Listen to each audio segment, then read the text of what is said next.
Hello friends, welcome to my channel Scorpions English. दोस्तों, आज हम पढ़ेंगे बिहार बोर्ड की क्लास 12 की पोइट्री सेक्शन की poem Macavity the mystery cat. Poet हैं दोस्तों टी.एस. इलियट। पूरा नाम है इनका Thomas Eastern Elliot.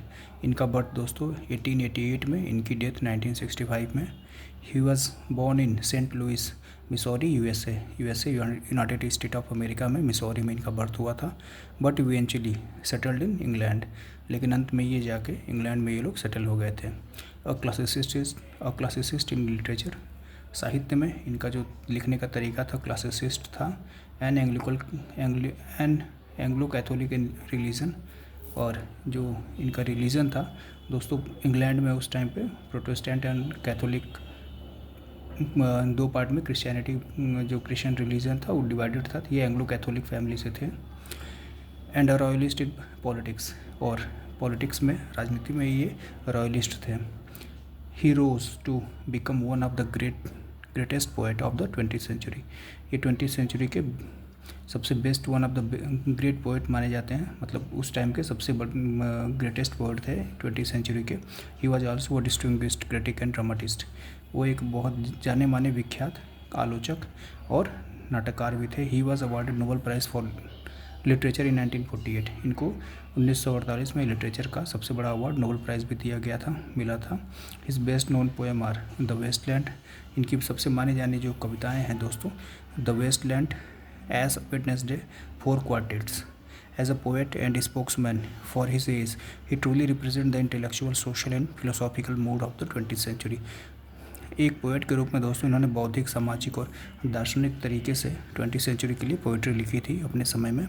The present poem Macavity the mystery cat, ये जो हम लोग पोएम पढ़ने जा रहे हैं दोस्तों, मैकेविटी द मिस्ट्री कैट, एक रहस्यमय बिल्ली की जो नाम से मैकेविटी जिसका नाम है उसके नाम से इन्होंने पोएम जो लिखा हुआ है, is from his collection called Old Possum's Book of Practical Cats. जो Old Possum's Book of Practical Cats है दोस्तों का पोएम कलेक्शन है, इसमें से लिया गया है। Which was made into a way successful music on the stage by the great composer sir Andrew Lloyd weber, जिसको सर एंड्रयू लॉयड वेबर ने ऑन स्टेज पे म्यूज़िक दिया था, जो कि बहुत सक्सेसफुल रहा है। ये बहुत बड़े कंपोजर हैं दोस्तों, म्यूज़िक कंपोजर थे। It is a light poem in the mock heroic when. एक बहुत हल्की कविता है दोस्तों, लेकिन मॉक हीरोइक में लिखी हुई है। मतलब एक ऐसे कैट के बारे में बात हो रही है जो कि, अब दोस्तों कैट की जो प्रॉपर्टीज़ होती है जो इसमें जिक्र किया गया है उससे ज़रा भी मेल नहीं खाती है। बट एक कैट को हीरो की तरीके से दिखाया गया है, जो कि एक मॉक वे है, मतलब एक व्यंग्यात्मक तरीका है।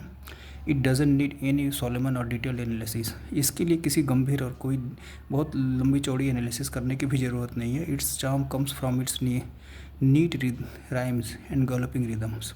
इसकी सबसे खूबी जो है, सबसे बड़ी सुंदरता इसकी नीट, साफ़ सुथरी राइम में, मतलब तुकबंदी बहुत अच्छी है। गैलोपिंग रिदम यानी कि सरपट, जो इसकी ताल है ना, बड़ी सरपट तरीके से है। As well as the comic effect of the monster criminal who is in fact a cat. और इसका जो कॉमिक इफेक्ट है, जो हास्य तरीका है, वो एक मॉन्स्टर क्रिमिनल के बारे में जिक्र कर रहा है, जो कि इनफैक्ट एक क्या है, कैट है दोस्तों, और जिसका नाम क्या है, मैकेविटी। अब हम पोएम पढ़ते हैं दोस्तों। Macavity the mystery cat. Macavity एक रहस्यमय बिल्ली। Macavity is a mystery cat. He is called the hidden pause.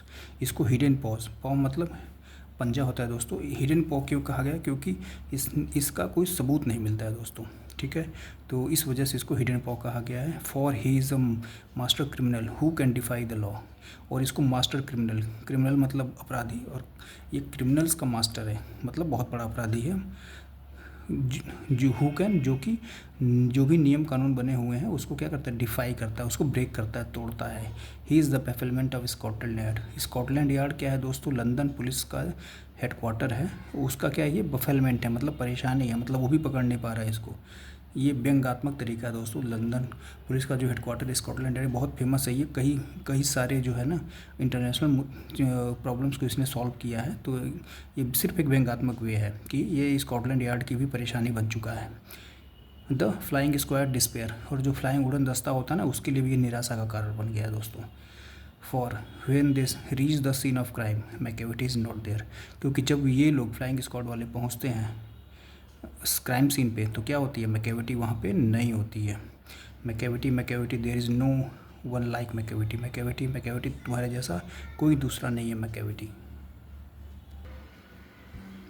He is broken every human law, क्योंकि इसने क्या किया है, जितने भी इंसानों के द्वारा बनाए हुए नियम उनको तोड़ दिया। He breaks the law of gravity, इसने इंसानों के बनाए नियम तो तोड़े ही हैं, बल्कि लॉ ऑफ ग्रेविटी दोस्तों, गुरुत्वाकर्षण के नियम को भी इसने क्या कर दिया है, तोड़ दिया है। गुरुत्वाकर्षण का रूल क्या है दोस्तों, कि कोई भी चीज़ जब ऊपर फेंकी जाती है तो वो अल्टीमेटली कहाँ आती है, नीचे की तरफ।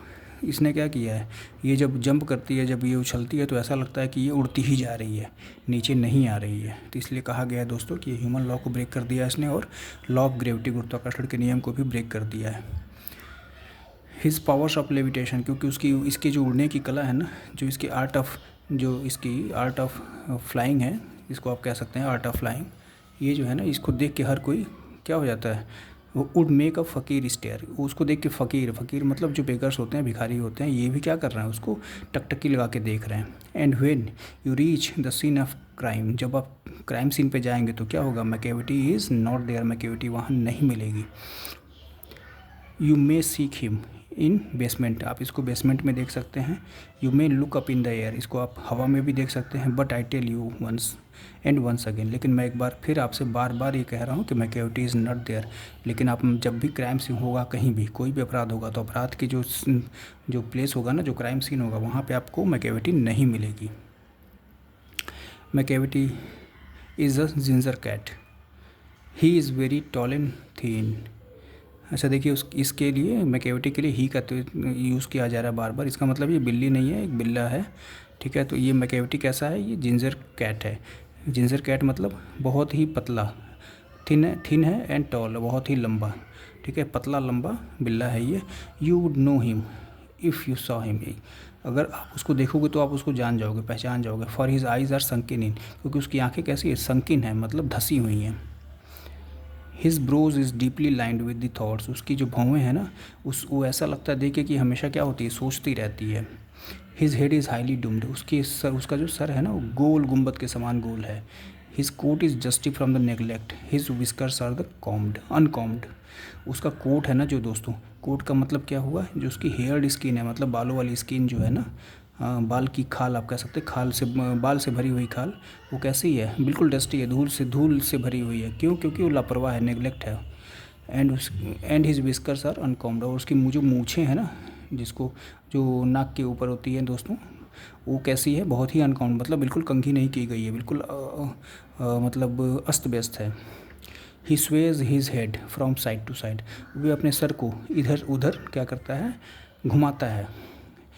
With movement like a snake, जैसे एक सांप अपने सर को दोस्तों इधर से उधर टर्न करता रहता है, वैसे ही मैकेविटी भी घुमाता है। And when you think he is half asleep, जब आप सोचोगे ना कि वे आधी नींद में है, he is always wide awake, तो क्या होता है, वो हमेशा चौकन्ना रहता है, हमेशा जगा हुआ रहता है। Macavity there is no one like Macavity तुम्हारे जैसा कोई नहीं है मैकेविटी।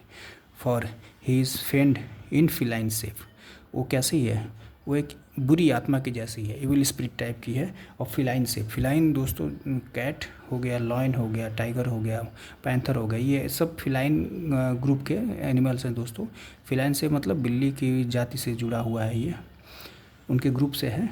ये फिलाइन शेप में क्या है, एक बुरी आत्मा है, बुरा राक्षस है। अ मॉन्स्टर ऑफ डिप्रेविटी, मतलब एक तरह की दुष्टता का, एक तरह के भ्रष्टाचार का ये क्या है, मॉन्स्टर है, बड़ा सा दैत्य है। You may meet him in the by street, आप इसको गली में देख सकते हो। You may see him in the square, आप इसको चौराहे पे, आंगन में देख सकते हो। But when a crime discovered, लेकिन जब भी क्राइम होता है, then Macavity is not there, तब वहाँ मैकेविटी नहीं होता है। ही इज़ आउटवर्डली रिस्पेक्टेबल, ये वैसे तो रिस्पेक्टेबल है, आदरणीय है दूर से। दे से ही चीट्स एंड एट कार्ड्स, क्योंकि आप इसको क्या कर सकते हो, क्योंकि ये क्या कर सकता है दोस्तों, ये कार्ड्स पे यानी कि पेपर पे, कागज़ों पे भी धोखा दे देता है। कैसे, and his footprints are not found in any file of Scotland Yard, क्योंकि इसका फुटप्रिंट, इसके पद चिन्हों के निशान जो है ना, स्कॉटलैंड यार्ड की फाइल में नहीं है। And when the ladders looted, जहाँ पे खाने पीने का जो स्टोर होता है ना, अलमीरा होती है दोस्तों, कबोर्ड होता है, उसमें अगर वो लूट लिया गया हो, jewel case is rifled, jewel case को अगर बहुत बारीकी तरीके से किसी ने खोजबीन किया हो, यानी उसमें भी चोरी हुई हो, व्हेन मिल्क इज़ मिसिंग, जब दूध गायब हो। Another peke is peke has been stifled, जब कोई दूसरा कुत्ता गला घोटने से मर गया हो। और the green house glass is broken, और जब ग्रीन हाउस का ग्लास जो है टूटा हुआ हो। द ट्रेलिस पास्ट रिपेयर, और जो जो लताओं के जो सपोर्ट के लिए जो सीढ़ी बनी होती है उसको ट्रेलिस कहते हैं। जब ट्रेलिस ऐसे तरीके से टूट ब्रेक हुई हो कि उसको रिपेयर ना किया जा सके। A they the wonder of the things, और इससे भी अगर ज़्यादा कुछ वंडर आपको कुछ आश्चर्य भरा दिखता है तो then Macavity is not there, इसका मतलब उसको मैकेविटी ने किया है और वहाँ मैकेविटी आपको फिर भी नहीं मिलेगा। And when the foreign office find a treaty gone stray, और जब कभी भी फॉरेन जो ऑफिस होता है फॉरेन जो ऑफिस होता है दोस्तों, विदेश मंत्रालय का जो ऑफिस होता है, अगर उसका जो है एग्रीमेंट है, अगर उसको ब्रेक कर दिया जाए, अगर उसका एग्रीमेंट या उसका समझौता संधि का जो प्रस्ताव का पेपर जो है ना, अगर वो वायलेट किया जाए, ब्रेक कर दिया जाए या मिस हो जाए या उसका उल्लंघन किया जाए, और the Admiralty lose some plans and drawing by the, अगर कोई नौसैनिक अभियान का कोई योजना का पेपर लीक हो जाए, और या फिर ड्राइंग उसके कागजात, उसके जो कुछ पिक्चर्स अगर गायब हो जाएं।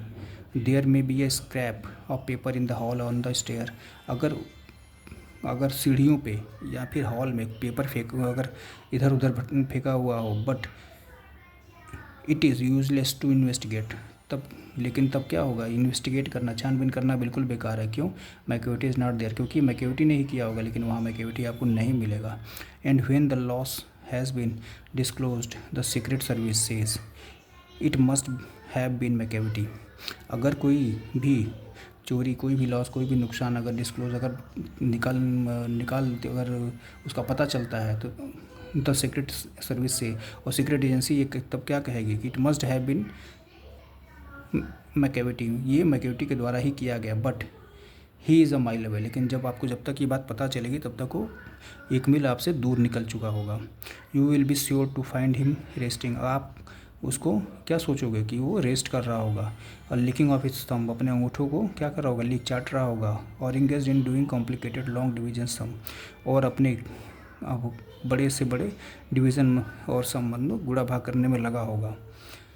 Macavity there is no one like Macavity तुम्हारे जैसा कोई नहीं है Macavity. There never was a cat of such deceitfulness suavity, there never was a cat, ऐसा इस तरह का धोखेबाज, इस तरह का चालबाज कैट दूसरा नहीं है यहाँ पर। ही ऑलवेज हैज़ एन एलिबी, ये हर समय एक एक्सक्यूज़ रखती है। 1 और 2 टू स्पेयर, एक समय में एक या दो कई सारे एक्सक्यूज़ रखती है, कि मतलब कोई घटना हुई तो मैं इस समय यहाँ थी, मैं उस समय वहाँ था, इस तरह का एक्सक्यूज़ रखती है। ये अपने पास डिफेंस हमेशा रखता है। At whatever time the deeds took place, कोई भी घटना घटती है, मैकेविटी वॉज नॉट देयर, तो मैकेविटी वहाँ नहीं होता है। And they say that all the cats whose wicked deeds are widely known, और जब भी ऐसे बहुत सारे कैट्स जिसकी दुष्टता के दस्तावेज जाने जाते हैं, मतलब ऐसे बदनाम जो भी कैट्स हैं जिनको समाज जानता है, जिसको दुनिया जानती है। आई माइट मेंशन मुंगोजेरी, ये दोस्तों बिल्लियों के नाम हैं मुंगोजेरी। आई माइट मेंशन ग्रिडलबोन, मुंगोजेरी ग्रिडलबोन, ये 2 बिल्लियों के नाम है जो कि बहुत वाइडली नोन है अपनी दुष्टता के लिए, जिसको सब लोग जानते हैं। Are nothing more than agent for the cat, ये और कुछ नहीं है, ये सब क्या है, एक तरह का एजेंट है। किसके लिए? Who all the time just controlled by their operation, कि किसके एजेंट हैं? ये मैकेविटी के केवल दोनों एजेंट हैं, जो कि जिसको हमेशा इन दोनों को कौन इनका कंट्रोल करता है, इनको कौन कंट्रोल करती है इनके ऑपरेशंस को? Macavity, the Napoleon of the crime, इसको नेपोलियन ऑफ द क्राइम दोस्तों कहा गया है। नेपोलियन बोनापार्ट दोस्तों बहुत बड़ा नाम है, तो इसको जो है ना मैकेविटी को नेपोलियन ऑफ द क्राइम से संबोधित किया गया। दोस्तों वीडियो कैसी लगी प्लीज़ मेंशन करिएगा, बताइएगा, और प्लीज़ वीडियो को लाइक कर दीजिएगा, चैनल को सब्सक्राइब कर दीजिएगा। थैंक यू वेरी मच दोस्तों।